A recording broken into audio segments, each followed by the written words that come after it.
C'est bon. Alors, bonjour tout le monde. Merci beaucoup d'être là aujourd'hui à ce webinaire sur les serres sur les toits en milieu urbain.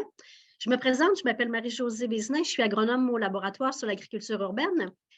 D'entrée de jeu, je tiens à mentionner que ce webinaire est rendu possible grâce au soutien financier du MAPAC, le ministère de l'Agriculture, dans le cadre du programme Innovation. Et c'est un financement qui nous a permis de mettre sur pied cette vitrine technologique sur le maraîchage sur toit.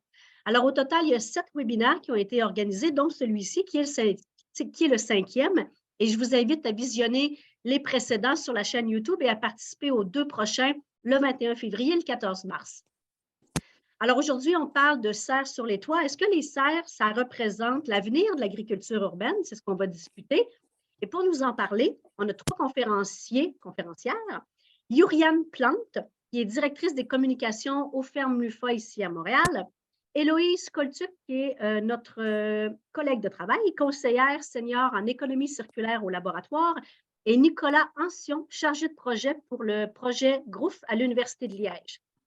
Le webinaire, la présentation des 3 conférenciers a été enregistrée, mais les 3 sont présents avec nous aujourd'hui pour répondre à vos questions à la fin du webinaire. Sur ce, je laisse la parole à ma collègue Héloïse. Bonjour à tous. Oui, alors pour ma part, je vous propose une brève introduction sur le développement des serres sur toit et quelques enjeux qui entourent ce secteur. Peut-être juste brièvement me présenter. Je suis Héloïse Koltuk, donc conseillère économie circulaire au laboratoire sur l'agriculture urbaine. Et je m'intéresse dans mes travaux à toutes les ressources inexploitées ou gaspillées en ville qui pourraient être réutilisées dans des projets d'agriculture urbaine. Donc, je vous invite à consulter le site valorisonsmtl.ca pour en apprendre davantage sur l'économie circulaire et l'agriculture urbaine. On peut y aller. Merci Florence. Alors d'abord, une petite remontée dans le temps avec cette magnifique photo, tout du moins du point de vue de l'histoire occidentale, puisque les serres telles qu'on les envisage aujourd'hui sont vraiment des produits de la révolution industrielle du 19e siècle. Donc des serres, donc des structures aux parois transparentes, destinées à offrir un environnement plus chaud ou du moins plus contrôlé pour la culture des plantes, permettent d'allonger la saison des cultures et d'augmenter les rendements. Donc autrefois, les agriculteurs utilisaient des sortes d'ancêtres des serres, comme on peut le voir sur la photo, des sortes de cloches, donc faites en verre sans fond que l'on posait sur chaque plant. C'était couramment utilisé en Europe. De ce côté-là de l'Atlantique, c'était plutôt des sortes de vitres sur châssis en bois qui étaient plus souvent utilisés puisque le verre plat était plus facile à importer, donc plus économique. Vous pouvez voir sur la photo également qu'on ceinturait ces châssis de bois par des épais ballots de foin. Puis on ajoutait souvent du fumier dans les cloches pour amener encore plus de chaleur. Parfois, on réalisait des constructions hybrides avec une vitre contre un mur, le mur qui agissait en masse thermique. Bref, la sobriété et puis l'efficacité énergétique étaient de mise. Donc, ce qui a permis vraiment le développement de serres d'envergure constituées entièrement de verre à partir donc du 19e siècle, c'est donc les progrès techniques de la métallurgie et de l'industrie du verre. Avant cela, le verre était principalement soufflé, donc ça en limitait clairement son utilisation. Puis, c'est aussi, puis je dirais même surtout, le développement des énergies fossiles qui a permis qu'on accepte en fait de chauffer ce genre d'infrastructure alors même que les performances thermiques du verre sont assez limitées.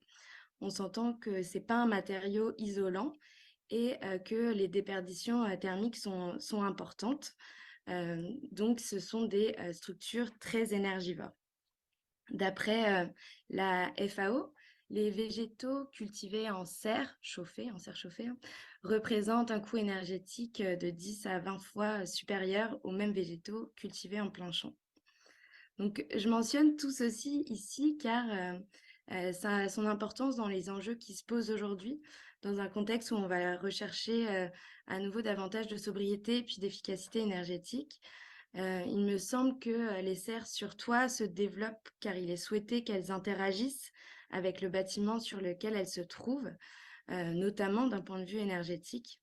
Donc, je dirais que cet intérêt grandissant sur les serres sur toit va de pair avec le développement d'une économie circulaire qui était d'une certaine manière assez intégrée avant l'ère industrielle. Merci. Alors maintenant, je vous propose un petit horizon, un petit tour d'horizon mondial des serres sur toit. Tout d'abord, peut-être dire qu'on recense les premières serres maraîchères commerciales sur toit en Amérique du Nord, hein, de grand développement dans les années 2000. C'est sûr que l'architecture nord-américaine se distingue par des grands toits plats, ce qui offre un foncier aérien inexploité avec de larges surfaces disponibles. Donc ici, vous avez une des premières serres sur toit commerciales recensées. Il s'agit de la serre d'Élisa Bar, située sur la chaîne de distribution du même nom. Donc les produits, les légumes de la serre étaient vendus dans les épiceries fines du rez-de-chaussée. C'est un entrepreneur assez précurseur puisque la serre a été construite en 1995, mais la superficie cumulée des deux serres, il y a deux serres sur le toit, ne dépassait pas les 850 mètres carrés. Il a fallu attendre 2011, donc 15 ans plus tard, pour voir les premières infrastructures de production à haut rendement sur toiture. Donc ici, vous avez Gotham Green à New York avec une serre de près de 1400 mètres carrés. Donc en passant, l'entreprise exploite désormais un des plus gros réseaux de fermes hydroponiques avec 12 serres aux États-Unis, dont 4 sur les toits. Puis au même moment, en 2011 également, les illustres serres Loufa qui viennent mettre la barre très haute avec leur serre montréalaise de près de 3000 mètres carrés. Donc, je laisserai Yoriane tantôt vous en dire plus sur la suite des aventures de l'entreprise. Mais je peux déjà vous dire que l'entreprise exploite actuellement 4 serres, dont, si je ne me trompe pas, la plus grande serre sur toit au monde qui mesure 15 000 mètres carrés. Alors, si l'Amérique du Nord reste chef de file dans le domaine, l'Europe n'est pas en reste. Ici, vous avez la serre d'Urban Farmers à La Haye, construite en 2016. C'est sûr qu'en Europe, les superficies sont un petit peu plus réduites. Là, la serre de Urban Farmer mesure 1200 mètres carrés. Malheureusement, cette entreprise a mis la clé sous la porte 2 ans plus tard, ce qui prouve un petit peu la fragilité des modèles économiques de ce genre d'entreprise. L'une des raisons, c'était une faille finalement dans l'étude de marché qui avait été réalisée. Mais ça n'a pas empêché l'entreprise Big, merci, l'entreprise bruxelloise Big, de se lancer en 2018 avec une serre de 2000 mètres carrés. Donc, c'est un modèle de production aquaponique. En France, l'aventure sur serre sur toit commercial a commencé aussi en 2018 avec la serre Perché. Il faut mentionner la prouesse technique car c'est une serre qui a été construite sur un immeuble des années 30. Donc la serre mesure 1000 mètres carrés. Plus récemment, toujours à Paris, donc l'entreprise Cultivate a construit un grand complexe de serres, donc 1200 mètres carrés. La particularité, c'est que ces serres sont chauffées en partie à la récupération de chaleur, notamment dans un centre de données situé à proximité. Enfin, d'après mes recherches, en Europe, la plus grande serre sur toit se situe en Belgique, à Grotopia, 9000 mètres carrés, construite récemment en 2021. Mais il s'agit donc d'une serre de recherche. On peut faire un petit tour rapide en Asie. Mes recherches ont été moins poussées, mais voici Bangkok, sur le toit d'un hôtel, un hôtel de luxe. Une serre de plus de 2000 mètres carrés a été construite en 2016. Puis enfin, en Chine, alors j'ai trouvé majoritairement des serres sur toit démonstratives ou à des fins de recherche. Celle-ci, construite en 2020, mesure près de 10 000 mètres carrés et elle contient 20 espaces d'environnement climatique différents. Alors, c'est la propriété d'un laboratoire de recherche qui expérimente en matière de nouveaux pesticides et sélection biotechnologique. Donc, je vous ai mentionné des grandes serres commerciales, mais il existe de nombreux autres exemples de plus petites serres à vocation sociale ou éducative. À Montréal, pour en citer quelques-unes, la serre de l'Ancre des Jeunes, 18 mètres carrés, a vocation à lutter contre le décrochage scolaire. Celle sur le toit du HLM Le Carillon, 35 mètres carrés, vise à améliorer le lien social des aînés qui résident dans l'immeuble. Puis, je peux aussi citer une serre en cours de construction actuellement sur le toit d'un condo du promoteur immobilier Prével qui mesure 60 mètres carrés et qui est l'extension d'un jardin collectif. Donc, vous l'aurez compris, les serres de plus petite taille vont définitivement avoir d'autres vocations que la production maraîchère et la recherche du rendement. Donc, je terminerai cette brève introduction en mentionnant quelques grands enjeux. C'est sûr que l'engouement actuel pour ce type d'infrastructure peut s'expliquer par la rareté des espaces exploitables en ville et la nécessité de trouver de nouveaux espaces à exploiter. Mais aussi, comme je le disais plus tôt, cette volonté de récupérer la chaleur qui émane du bâtiment et puis plus largement la volonté de profiter des multiples synergies avec le milieu bâti environnement. Alors, au-delà des échanges thermiques, on peut citer la captation de CO2 du bâtiment pour enrichir l'air de la serre, la récupération d'eau de pluie ou des eaux grises du bâtiment, mais aussi le développement de services ou produits en circuit court. Euh, on peut imaginer, puis ça existe donc, que la vente des légumes produits dans la serre soit directement dans le bâtiment. Puis des activités événementielles peuvent aussi avoir lieu dans la serre. Donc pour le bâtiment et puis son propriétaire, c'est bien souvent une plus-value structurelle, puisque ça contribue à une meilleure isolation du toit, puis aussi en termes de communication, d'image, de marque du bâtiment. Donc vous l'avez vu, il s'agit d'un secteur très émergent, donc les défis restent par contre très nombreux. La serre, d'abord, c'est un outil de production quand même high-tech qui nécessite une main-d'œuvre spécialisée. Par ailleurs, tous les bâtiments ne peuvent pas recevoir une serre. Il y a notamment, par exemple, des enjeux de charge portante. Par ailleurs, l'étape de la construction, je dirais, est assez critique. Il faut respecter tout un tas de normes liées au bâtiment. Seuls certains matériaux peuvent être autorisés.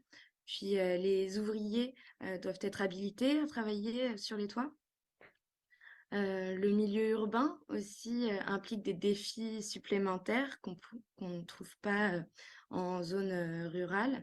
C'est notamment tout ce qui est lié aux nuisances potentielles d'une telle activité agricole en ville et donc la nécessité d'aller chercher l'acceptabilité sociale. Puis enfin, je dirais que les investissements de départ sont assez importants et la structuration des modèles économiques des entreprises reste encore largement exploratoire. Bref, les bénéfices potentiels d'une serre sur toit sont nombreux, mais chaque cas est unique et représente un défi de taille pour l'exploitant. il convient de se poser les bonnes questions pour en faire un projet véritablement vertueux, notamment sur le plan environnemental. Donc, ces structures sont bien souvent coûteuses à installer. Je vais laisser votre prochain intervenant, donc Nicolas de Grouf, vous apporter des précisions sur ce point. Merci. Merci. Alors, ça m'entend. Bonjour à tous, je m'appelle Nicolas Ancion, je travaille dans le projet européen Groove au travers de l'Université de Liège pour deux centres de recherche. Le centre de recherche en agriculture urbaine, qui est lié à la faculté d'agronomie, et le Smart City Institute, qui étudie la problématique de la ville intelligente et durable, qui est lié à la faculté de business. Donc, on fait le lien au travers de Groove, la faculté de business and management et la faculté d'agronomie. Alors, le projet Groupe, c'est un projet européen qui vise à réduire les émissions de CO2 dans le secteur de l'agriculture et le secteur de la construction à travers les serres en toiture. Donc, le projet rassemble 11 partenaires en Europe, majoritairement en Europe du Nord-Ouest et également en Espagne, parce que nos partenaires espagnols, l'Université autonome de Barcelone, avait déjà une serre en toiture en début de projet. C'est un projet de plus ou moins 4 millions d'euros. On a, nous, construit 4 serres en toiture en interne, donc au travers des partenaires, une en Belgique, une en France, une au Luxembourg et une en Allemagne. Et on accompagne aussi des porteurs de projets désireux de développer des projets de serres en toiture avec différents objectifs, que ce soit commerciaux, sociaux, environnementaux ou un mix. Et ce projet est financé par l'Union européenne à travers du projet Interreg Nord-Ouest Europe. On peut passer à la suivante. Hop. Plusieurs objectifs, évidemment, réduire les émissions de CO2, comme je l'ai dit, identifier aussi les barrières de ce secteur pour une mise sur le marché, supporter les premiers utilisateurs, donc accompagner des porteurs de projets partout à travers l'Europe du Nord-Ouest à développer leur serre en toiture et apporter une aide qui correspond aux différentes techniques maîtrisées par nos partenaires, donc que ce soit de l'échange énergétique, de la construction, de l'architecture ou encore de l'agronomie ou du business. Et expérimenté et démontré par les projets pilotes que nous avons construits et que je vais présenter aujourd'hui.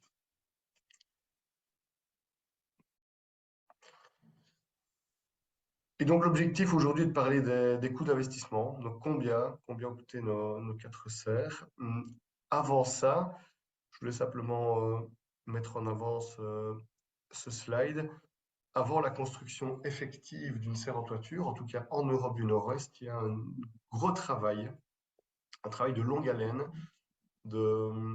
qui permettra à chaque projet de se réaliser. Nous, en moyenne, avant la construction de la serre, il se passait entre 2 et 3 ans. Donc, il faut que tous les partenaires prévus, que ce soit pour la construction ou l'exploitation de cette serre, restent autour de la table durant tout ce processus. Ici, on a un exemple de notre partenaire luxembourgeois qui a modélisé le processus de construction avant le début de chantier. Ouais, on peut passer à la suivante. Ici, simple slide en support. J'imagine on mettra les slides à disposition des personnes qui nous écoutent.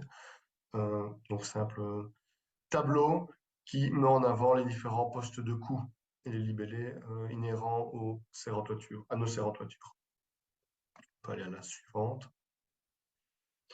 Ici, par exemple, ces mêmes postes de coût et libellés modélisés dans un tableau pour la serre en toiture construite à l'Université de Liège. On peut passer à la suivante. Et donc, voici les quatre serres en toiture qui ont été construites comme projet pilote du projet Groove. Le coût d'investissement est significativement différent d'une serre à l'autre. On va de grosso modo 600 € à 2700 € du mètre carré. Alors pourquoi est-ce qu'il y a tant tant de différences. Il y a plusieurs raisons, c'est multifactoriel. Ça va dépendre de l'objectif, de l'environnement, de l'espace disponible, de l'état du bâtiment et bien d'autres. Au Luxembourg, la serre fait presque 400 mètres carrés, 380 mètres carrés, à coûter 2300 € du mètre carré. Son objectif, ça va être de démontrer la faisabilité d'une telle structure au Luxembourg et de réaliser cette intégration architecturale dans un building. L'IFSB est un institut de formation dans le secteur de la construction. Et donc, on va vraiment jumeler cette formation dans le secteur de la construction à ces nouvelles techniques de construction et également ces nouvelles techniques de production horticole. Le système de chauffage double flux du bâtiment a directement été raccordé à la serre de production et donc la serre est chauffée passivement par l'énergie fatale du bâtiment à laquelle elle est adossée. On est actuellement, donc toutes ces serres ont été construites, ont fini d'être construites en tout cas cette année, et on est actuellement en train de monitorer l'énergie utilisée et l'énergie réutilisée. Ici en Belgique, à l'université de Liège, dans la faculté de Jean Blou, la faculté agronomique, on a construit une serre de 200 mètres carrés dont l'objectif est la recherche.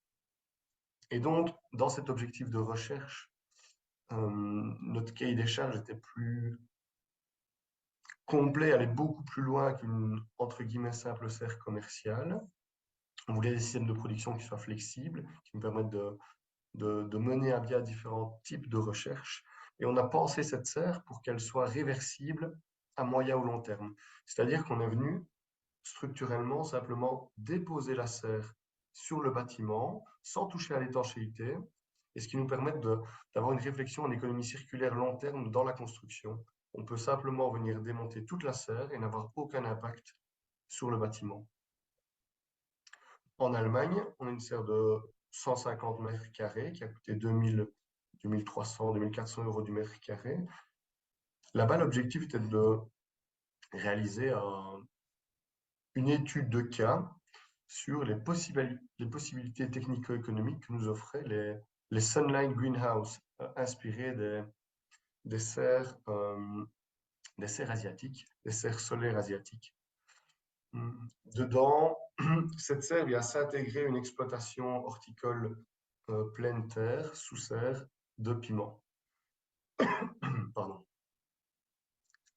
Et en France, à Paris, au travers de notre partenaire les Jardins de Galie,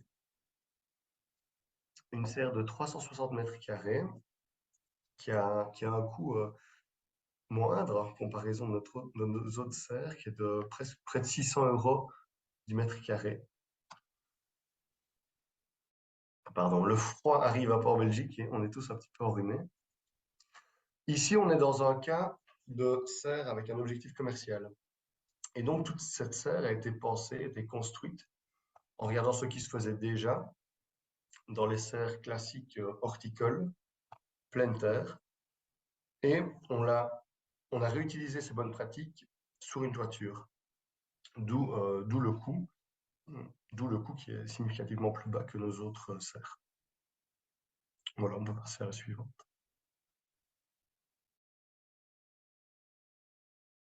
Oh, pardon. Et donc, dans un projet de serre en toiture en Europe du Nord-Ouest, au travers de nos 4 serres construites, on remarque que les deux coûts les plus importants sont le premier, l'enveloppe de la serre, à 31%, et ensuite, à 15%, le coût des architectes et des ingénieurs. Finalement, notre projet qui est évidemment centré sur les techniques d'échange énergétique au sein des bâtiments, dans ces cas-ci, le coût des techniques et des technologies d'échange énergétique entre le bâtiment et la serre n'est pas significatif en comparaison au coût total d'investissement et de construction donc, de ces serres en toiture. Je remettais en avant ici qu'on avait évidemment 3 serres qui étaient principalement des cas d'études, vraiment de la recherche pure, et une quatrième serre qui est également de la recherche, mais axée commerciale. Et on a réussi à significativement diminuer les coûts d'installation. Je serais intéressé de savoir les coûts d'installation de l'UFA, qui je suppose doivent évidemment bénéficier d'économies d'échelle à l'hectare. On peut passer à la suivante. En complément à cette étude, donc qui est une étude qui est en retour en tout cas sur les coûts d'installation de nos serres, actuellement on est en train de monitorer deux postes, le poste économique et de production et le poste énergétique. Et donc on va refaire un rapport. Le rapport sur l'investissement va sortir dans les jours que je vais vous présenter dans les jours qui arrivent, mais on va refaire un rapport sur le monitoring opérationnel de ces serres. Donc quel coût énergétique et quelle économie on a pu faire sur aussi cette énergie réutilisée des bâtiments et les coûts opérationnels de main-d'œuvre avec le bénéfice potentiel réalisé au travers de ventes ou d'événements réalisés dans ces serres. Voilà, merci beaucoup. Et je laisse maintenant la parole à Yurian pour les fermes de Loufa. Merci beaucoup, Nicolas. Bonjour à tous. Donc, aujourd'hui, on va parler rapidement de notre mission, de nos principes d'agriculture durable. Ce qui vous intéresse sans doute le plus, on s'attardera sur les avancées technologiques pour chaque serre des fermes LUFA. Donc, effectivement, il y a 4 serres des fermes LUFA. On va parler rapidement de nos partenaires du système alimentaire, puis de notre programme de dons directs. Donc, notre mission, effectivement, c'est de bâtir un meilleur système alimentaire, et ça depuis 11 ans maintenant. Évidemment, bâtir un système alimentaire, on souhaite y contribuer, on souhaite apporter des solutions concrètes, tangibles, et travailler bien, avec les acteurs du système alimentaire. C'est pourquoi on est bien heureux d'être avec vous aujourd'hui, parce que vous êtes des acteurs du système alimentaire. Aussi, dans ce système-là, on inclut les mangeurs, les producteurs agricoles plus conventionnels, les transformateurs alimentaires, nos points de collecte aussi de paniers qui sont des PME, des cafés de partout maintenant au Québec. Donc, voilà ce qu'on souhaite faire ensemble. On peut changer. Nos 5 principes d'agriculture durable, j'en parle parce que ça sous-tend un peu les technologies qu'on a choisies pour chaque serre. On va les regarder assez rapidement. Donc, Florence, au niveau de la recirculation de l'eau. On recircule toute l'eau dans chaque serre. On estime qu'on utilise 90% moins d'eau qu'une installation sans recirculation. Et il y a certaines serres qui récupèrent l'eau de pluie. Ensuite, on va regarder un prochain principe qui est la conversion d'espace. Donc, en tout et pour tout, on cultive sur 27 900 mètres carrés. Donc, c'est l'équivalent de 6 terrains de football. On estime que c'est des surfaces qui auraient été inutilisées. Donc, on utilise des espaces perdus pour produire de la nourriture près des gens. Donc, ça rejoint notre mission. Ensuite de ça, la lutte biologique. Donc, oui, on est en agriculture hydroponique. On n'est pas certifié biologique. L'agriculture hydroponique ne peut pas être certifiée Bio-Canada. Donc, tout ce qui n'est pas en terre ne peut pas être certifiable, mais on s'assure de ne pas utiliser de pesticides, d'herbicides de synthèse. On utilise des solutions biologiques, des insectes prédateurs notamment. Et depuis peu, on utilise aussi les services de certification d'une tierce partie, SCS Global Service, qui certifie que nos produits et ceux de nos partenaires aussi qui ne peuvent pas être certifiés biologiques sont sans résidus de pesticides. Donc, le prochain principe, c'est l'optimisation énergétique. Les avantages, un des grands avantages d'avoir une serre sur un toit, c'est la réduction, l'efficacité énergétique, la réduction de l'utilisation de l'énergie. Donc, on utilise la moitié de l'énergie de chauffage d'une serre équivalente au sol, puis également une efficacité pour le bâtiment qui profite d'un effet toit vert, de rafraîchissement l'été et d'une isolation en hiver. Ensuite de ça, la réduction du gaspillage. Donc, on n'a pas d'entrepôt pour nos produits. Nos produits sont entreposés dans la serre. On va récolter sur commande les différents légumes et on composte le plus possible nos déchets verts et le matériel de culture aussi. Pour vous donner une idée, on récolte 56 000 livres de légumes par semaine. Ça, c'est le poids de 5 éléphants. Donc, ça entraîne aussi une réduction de l'entreposage et de l'énergie qui aurait été requise pour réfrigérer tous ces légumes-là. Ensuite, donc, on l'a dit, nous avons 4 serres. Notre modèle d'affaires a énormément évolué depuis 11 ans. Aujourd'hui, on a un marché en ligne complet qui comprend 2000 produits. J'ai parlé des partenaires, donc de 350 partenaires, fournisseurs, transformateurs locaux et 400 points de collecte. Là, il y a la livraison à domicile aussi depuis quelques années. Donc, on parle de 30 000 commandes qu'on livre à chaque semaine. On va regarder notre première serre, celle d'Annecy.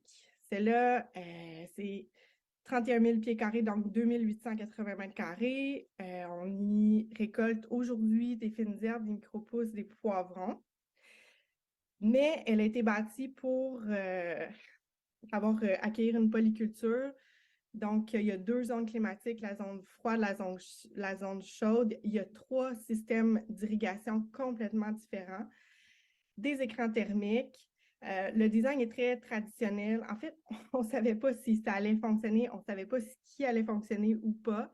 Donc, on peut dire que ça a été vraiment notre serre expérimentale. Aujourd'hui, on l'utilise aussi pour faire des visites d'école, des activités communautaires. Et ce qui a été le plus grand défi avec cette serre-là, c'est la recherche, donc de trouver finalement le propriétaire qui allait accepter de nous louer un toit. En 2011, l'idée d'avoir des serres sur les toits était très peu répandue. Donc, Mohamed, notre cofondateur, a fait 1 an de recherche, a rencontré des dizaines de propriétaires pour finalement trouver Montoni qui allait accepter de nous louer ce toit-là. C'est un toit qui était déjà monté pour recevoir un étage supplémentaire, un toit de béton, donc qui était déjà très solide. On va aller voir la prochaine serre, celle de Laval, qui équivaut à 3 995 mètres carrés, donc c'est près d'un terrain de football là, en superficie. On l'a bâti pour la récolte, la culture de concombres. Aujourd'hui, on y cultive des tomates. Il y a eu un échange avec celle de Ville-Saint-Laurent qui accueillait les tomates. Donc, on a changé culture de tomates contre culture de concombres tout récemment à Laval. Contrairement à Hunsick, Laval, c'est un bâtiment neuf. Donc, on s'est intégré à la construction du bâtiment. Et on la considère comme notre serre la plus technologique. Pourquoi? Parce que c'est une serre ultra climate. Donc, la recirculation d'air se fait manuellement. Le mélange d'air se fait dans une chambre à part. On utilise donc moins de chauffage, moins de CO2. Et ça engendre de meilleurs rendements, une plus grande efficacité. Par contre, c'est une serre qu'on a montée, vous le voyez, 2 ans après la première. C'est pas du tout friendly user, n'est pas du tout facile à utiliser. Ça nous a pris des années à apprendre à l'utiliser. On y arrive maintenant et on est très satisfait de cette technologie-là, de la Ultra Climate. Point négatif aussi en 2013, de contrôle la température en été, elle est plus chaude en été. Et bien, évidemment, contrairement à Annecy, il y a un seul système d'irrigation, c'est des drippers goutte à goutte en recirculation. Puis c'est là on collecte l'eau de pluie. Dirigeons-nous maintenant vers Anjou, où on trouve notre serre de 5853 mètres carrés, donc près de 4 superficies de 4 patinoires de hockey, là, pour vous donner une idée. C'est là, depuis le début, on y cultive seulement laitue, herbes, tout ce qui est verdure. C'est un bâtiment qui était en construction. Donc, on s'est allié au moment de la construction du bâtiment. Donc, était déjà supposé d'accueillir un étage supplémentaire. Elle est moins chaude que celle de Laval. Il y a des pad walls, des écrans thermiques comme à Annecy, mais celle-là, il y en a partout. Vous le voyez, le design est assez simple. On est revenu à notre design plus conventionnel. Où on a innové avec cette serre-là, c'est vraiment au niveau du système de culture. Donc, c'est des canaux de culture rotatifs, des moving gully. Donc, on va transplanter les laitues, les verdures, ils s'en vont vers l'arrière. On laisse pousser, puis l'irrigation se fait selon la croissance de la plante. Donc, ça nécessite beaucoup moins de manipulation. C'est très efficace là, au niveau main-d'œuvre. La production par mètre cube aussi est très, très, très intéressante. Celle-là, il n'y a pas de wall curtains parce qu'il n'y a pas de voisins. On est dans une zone industrielle. Le système de combustion est au gaz. Puis, c'est une serre qui est bien rentable. Et finalement, dirigeons-nous vers Ville-Saint-Laurent, où on a réussi à l'ouvrir, à démarrer là, juste avant la pandémie. On s'est installé sur un bâtiment existant. En fait, c'est le centre de distribution Sears, un bâtiment de 15 200 mètres carrés. Une grande dalle en béton. Donc, pour ce qui est du code du bâtiment, la charge prévue là, pour chaque pied carré en culture, c'est un 50 livres. Pour vous donner une idée, il faut planifier 50 livres par pied carré. Cette serre-là, elle n'est pas Ultra Climate parce que l'objectif numéro 1, c'était vraiment la grandeur. On savait qu'on allait avoir notre centre de distribution juste en dessous. On savait qu'on voulait des low yield crops, donc des tomates cerises, des aubergines. On est allé avec une valeur sûre, disons. Grands avantages, il n'y a pas de transport. Comme je vous disais, le centre de distribution est juste en dessous. On a innové pour celle-ci au niveau du système d'irrigation. L'irrigation est toute inline. Donc, les nutriments sont testés au fur et à mesure. Il n'y a pas de batch tank. Là, désolé pour les anglicismes. Il n'y a pas de réservoir pour faire les tests. C'est testé au fur et à mesure, donc ça engendre une certaine flexibilité pour la gestion des nutriments. C'est très bon pour la polyculture. Comme je vous disais tantôt, on planifiait cultiver tomates cerises et aubergines. Donc, présentement, c'est des concombres qui sont là. Aussi, pour cette salle-là, on a installé des blackout curtains, des écrans occultants pour contrer la pollution lumineuse. On est dans une zone ici résidentielle, donc c'est très, très important de ne pas être une source de nuisance pour nos voisins. Puis, il y a les shade curtains aussi pour conserver la chaleur à l'intérieur. Pour les prochaines serres,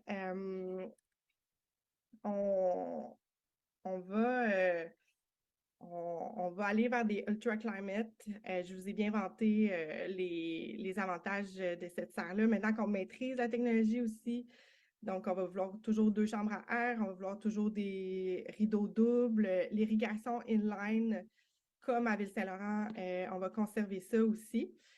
Puis, pour ce qui est de la superficie, des superficies, on va toujours viser du 200 000 pieds carrés là, et plus. Ville-Saint-Laurent, c'est 170 000 pieds carrés.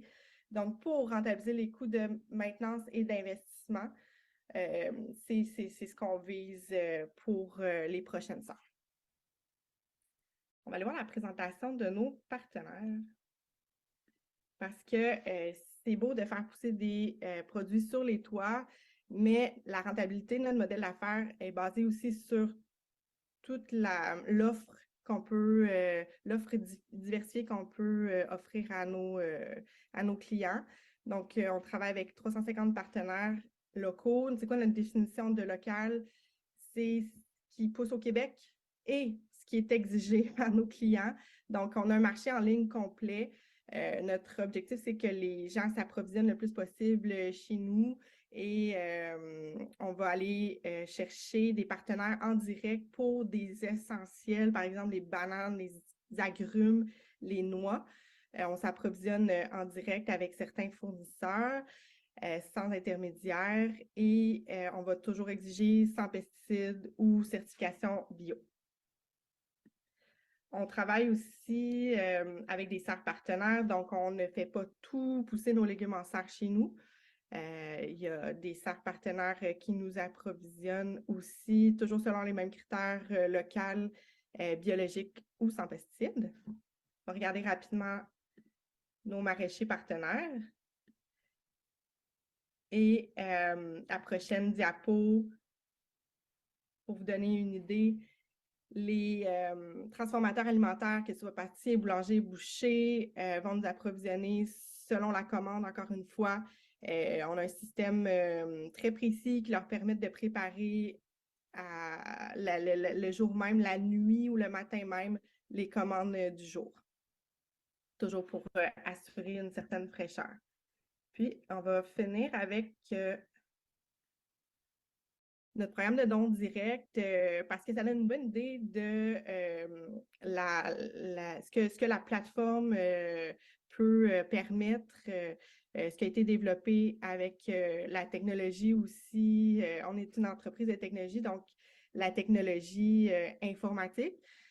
On a une plateforme de commande. Cette plateforme-là, bien, on l'utilise aussi pour programmer des paniers pour des familles qui en ont besoin.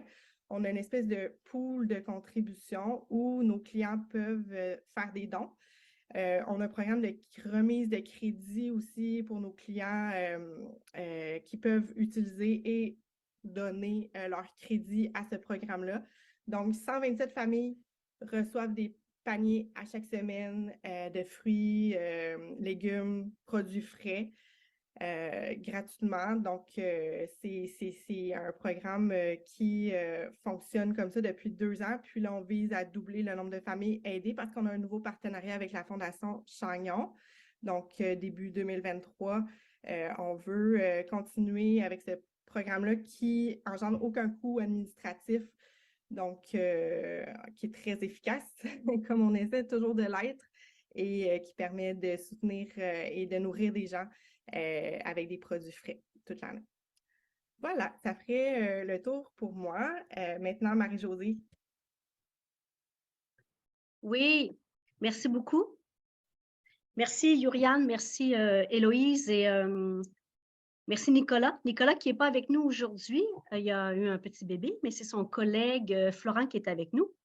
Alors, très intéressant, les serres sur toit, on le voit, il y a de l'avenir, il y a du potentiel, mais il y a aussi beaucoup d'enjeux. Il nous reste du temps. Vous êtes nombreux et nombreuses. Je suis certaine qu'il y a des questions pour nos 3 conférenciers. Alors, la parole est à vous. Est-ce qu'il y en a qui ont des questions pour Yuriane, l'UFA, Héloïse, l'économie circulaire et Florian pour la recherche? Donc déjà, je vois Claire, vous pouvez y aller. Bonjour, moi j'ai une question pour Yuriane pour les serres LUFA, mais je ne sais pas dans quelle mesure elle peut me répondre. C'est pour la récupération des eaux de pluie pour la serre de Laval. Je voulais savoir si vous pouviez m'expliquer un petit peu comment vous procédez et si vous avez besoin d'autorisation pour ça, du coup, pour la réutiliser dans vos cultures. Oui, bonjour Claire. Je peux aller me changer, là, c'était préenregistré, j'imagine que vous l'avez expliqué. Oui. Pour la réutilisation des eaux de pluie, je pense qu'on devrait vraiment avoir une discussion à part parce que c'est effectivement pas mon sujet de prédilection. Je ne suis pas l'experte de la récupération des eaux de pluie. Ce que je sais, c'est qu'effectivement, toutes les autorisations ont été données avant la construction. Ça n'a pas été particulièrement un enjeu. Je ne sais pas si à Laval, vous aviez entendu parler là, de certaines problématiques. Mais on pourrait avoir une discussion. Donc, je vais vous partager mon courriel ou peut-être Florence pourrait vous partager mon courriel. Merci pour, beaucoup. répondre à ça. Ok, merci.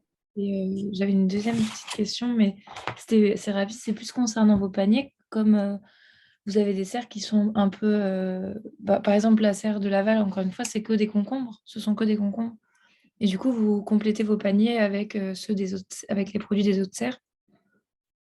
Oui, Laval, présentement, c'est des tomates. On a dû faire une rotation parce qu'il y a eu un virus dans les tomates. Donc, présentement, les tomates sont à Laval, mais on a une grande demande pour tomates concombres. Donc, puis même là-dessus, on doit compléter avec d'autres partenaires, tout simplement pour répondre à la demande. D'accord, merci. On a Marie? Oui, merci pour toutes ces présentations. Moi, je m'adresse à tous les intervenants et Yuriane a abordé la question sur la consommation énergétique des serres en toiture. Vous disiez qu'il y avait une réduction de moitié d'énergie en toiture par rapport au sol. Est-ce que vous pourriez donner des détails? Oui, c'est ce qu'on observe avec nos discussions avec les propriétaires de bâtiments. Il n'y a pas de grande étude longitudinale qui a été menée sur le sujet. On aurait besoin de plus de données sur l'efficacité énergétique, la réduction énergétique. On constate les bienfaits de par les simple économie d'énergie des propriétaires de bâtiments, mais c'est définitivement un sujet à creuser. Puis je lève la main et si quelqu'un est intéressé à creuser ce sujet-là, ça nous ferait plaisir de collaborer. Je Et pense que peut-être pour c'est ajouter, pardon. oui, juste pour ajouter, pour Groove, on est vraiment, enfin, c'est un peu le but du projet, c'est de monitorer ces échanges énergétiques. Et donc là, on est en train de terminer les calculs, donc on n'a pas encore de réels chiffres à produire, mais d'ici la fin du mois de mars, on pourra présenter les résultats des études. Et donc, on voit quand même ici, les premières analyses montrent quand même qu'il y a des réductions, notamment par l'échange de chaleur qui se fait naturellement entre le bâtiment et la serre, plus et aussi par des échanges qu'on pousse en mettant par exemple le double flux, le faire rentrer dans la serre. Il y a moyen de faire des échanges comme ça un peu plus forcés, qui permettent donc des réductions d'énergie pour le chauffage de la serre. Héloïse, est-ce que tu voulais rajouter quelque chose ou...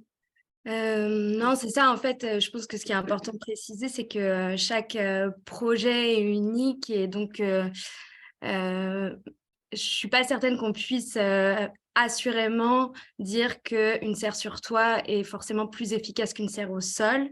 C'est vraiment du cas par cas, bien qu'évidemment, intuitivement, il y a des échanges de chaleur, donc que ce soit passif ou actif entre la serre et puis le bâtiment qui l'abrite, mais c'est toujours du cas par cas. OK. Il y a deux questions sur le chat. Alors, la première s'adresse particulièrement à Yuriane. Quelle est la perspective de croissance pour l'UFA? Entre parenthèses, où allez-vous vous arrêter? Il y en a une deuxième, peut-être que je pourrais faire en même temps.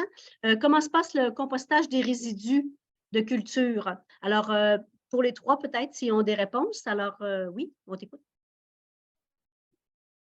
C'est une bonne question, mais le marché québécois est limité. Donc, définitivement, qu'on est dans une niche, on se voit aussi comme un incubateur pour des producteurs locaux. On est, comme je l'expliquais, une plateforme de mise en marché. Donc, tant qu'il y a une demande pour les produits locaux, on sera là pour répondre. Ensuite, pour ce qui est de la production en serre, on voit encore beaucoup d'opportunités au Québec. Donc, une serre peut encore être développée à chaque 2-3 ans pour les prochaines années, mais on vise le marché américain, puis ça a été notre objectif depuis jour 1 de se développer ailleurs. Donc, sinon, le compostage, c'est très, très complexe. C'est un de nos plus grands défis pour les plan pools, donc les retraits de plants à chaque 7-8 mois. On doit enlever tous les plants, puis trouver un site où ce sera composté. Présentement, on fait affaire avec un agriculteur partenaire qui prend tous nos résidus de culture puis qui les composte sur place. Puis sinon, pour le matériel, on utilise du matériel qui est compostable, donc les clips, les cordes, tout ça est compostable. L'organisation, c'est du gros travail de bras. Puis sinon aussi, on défait tous les sacs de plastique, puis on recycle le plastique séparément. Ça, c'est une manœuvre qui prend beaucoup, beaucoup d'énergie, beaucoup de temps. OK. Florence, est-ce qu'il y avait autre chose à rajouter de votre côté? Nous, c'est un peu particulier parce que c'est une serre de recherche et avec que de l'hydroponie. Mais en fait, on a une plateforme de maraîchage. Enfin, c'est intégré dans une plateforme plus large de maraîchage. Donc, on sait composter tout sur place. C'est utilisé pour le maraîchage à côté, quoi. Donc, c'est très pratique pour ça. Okay. Il y a une question. Je vois que Salem, vous avez la main levée. Vous pouvez ouvrir votre caméra si vous voulez. Bonsoir. Bonjour. Bonsoir. Bonjour. Bonsoir. Je suis en Tunisie, donc et maintenant c'est 18h. Donc on y est. Je me présente avant. Je suis Salem Darej, le cofondateur de la première ferme hydroponique en Tunisie. Donc, je vais demander concernant la certification biologique. Donc, c'est le cas que je trouve en Tunisie. Vu que je fais de la culture hydroponique, je n'ai pas pu avoir une certification biologique. Donc, je demande, est-ce que le même cas que pour toutes les cultures hors sol ou la culture de l'aquaponie, c'est autre chose? C'est la première question. La deuxième question, c'est que j'ai essayé d'avoir l'outil compost. J'ai essayé d'avoir des déchets d'animaux, mais après le faire fermenter et avoir l'outil compost, le liquide qui vient après, pour l'utiliser et pour avoir enfin des plantes bio. Est-ce que c'est faisable? Parce que je n'ai pas trouvé des résultats encourageants, mais est-ce que c'est faisable? Est-ce que je me demande cette question-là? Est-ce qu'il y a quelqu'un parmi vous qui veut Pour répondre? répondre, premièrement, donc, pour faire de la bioponie, donc à partir de déjection d'animaux, à Jean Blou, justement, on fait beaucoup de tests par rapport à ça. Donc, ça reste pour le moment des tests, mais avec des fientes de poulet, ça peut marcher. Enfin, en tout cas, ça, pour le moment, c'est les plus compliants, c'est avec les fientes de poulet, si je peux donner un conseil. Ça, c'est une chose. Et pour le fait que ça soit biologique, je suppose que c'est des lois en fonction des pays. Ici, par exemple, en Belgique, il faut que ça soit dans le sol pour être bio. Donc, en Belgique, ça ne va pas. En Tunisie, je ne sais pas quelles sont les règles, quoi. Donc, si c'est comme les règles en Europe, pour le moment, en tout cas, ce n'est pas possible d'être bio, sauf pour les pots, par exemple, les aromates, etc., qui sont dans des pots, ça peut être bio. Mais les tomates, etc., non. Ah, ok, donc les lois en Tunisie, c'est comme l'Europe, c'est similaire. C'est la même chose qu'en Europe. Voilà. Pour le moment, on ne peut pas être bio en hydroponie. Même en bioponie, ça ne peut pas. Même en aquaponie, donc. Ouais, même en aquaponie, c'est pas considéré comme bio, parce qu'il faut qu'il y ait une notion de sol, en fait, pour être bio. Ah, ok, d'accord, merci. C'est la même chose au Canada. On n'est pas certifié bio. Puis nous, en tout cas, c'est vraiment pas un combat qu'on veut mener là, d'influencer les normes bio. Donc, ce qu'on utilise, c'est une certification sans pesticides SCS. Donc, on a un auditeur indépendant, c'est une certification qui vient des États-Unis. Donc, on a cette certification-là sans pesticides pour nos produits, puis les produits de quelques autres partenaires, surtout en agriculture urbaine, qui ne peuvent pas être certifiés non plus. OK, merci. Je voulais juste compléter sur une information, c'est qu'on fait des tests, mais c'est extrêmement embryonnaire. Là, au laboratoire, on teste un engrais organique issu de résidus organiques urbains qui a été traité, qui a été stabilisé, puis on essaie de voir qu'est-ce que ça donne dans des systèmes hydroponiques. Mais c'est vraiment très embryonnaire, là. Vraiment. C'est pas facile. Est-ce qu'il y a d'autres questions? Héloïse, est-ce que tu voulais compléter sur le compost? Ou sinon... Non, mais c'était plus pour évoquer plus des généralités, mais je pense que c'est un vrai enjeu, le compostage des matières organiques des fermes urbaines. Et en milieu urbain, c'est particulièrement contraignant parce qu'il y a peu d'espace. Donc, les fermes urbaines peuvent faire appel à des prestataires extérieurs pour recycler, composter leurs biodéchets en dehors des sites. Mais il y a aussi des fermes qui s'organisent pour avoir des composteurs semi-industriels directement sur site, ce qui peut être assez bénéfique et qui permet de faire des synergies localement. Et puis, on trouve aussi dans la littérature des fermes, je pense à une serre en particulier, qui a tenté de réemployer des tiges de tomates pour en refaire des substrats de culture. Donc là, c'est encore plus intéressant parce que c'est du réemploi, mais ça reste embryonnaire, mais c'est vraiment une question, je pense, que les fermes doivent se poser pour ne pas venir alourdir finalement le bilan environnemental des villes. Exact, oui. Bon, alors, s'il n'y a pas d'autres questions, ça met fin à ton intervention. Héloïse met fin au webinaire d'aujourd'hui. Alors, merci Héloïse, merci Yuriane et merci Florent, en remplacement de Nicolas. Ça a été super Avec apprécié. plaisir. Si vous avez des questions, vous n'hésitez pas à communiquer avec nous et on vous invite au prochain webinaire qui se tiendra le 21 février prochain. Et le thème abordé sont les équipements et le matériel de précision pour opérer une ferme maraîchère sur les toits. Sur ce, on vous souhaite une belle journée et à la prochaine. Merci. Merci beaucoup.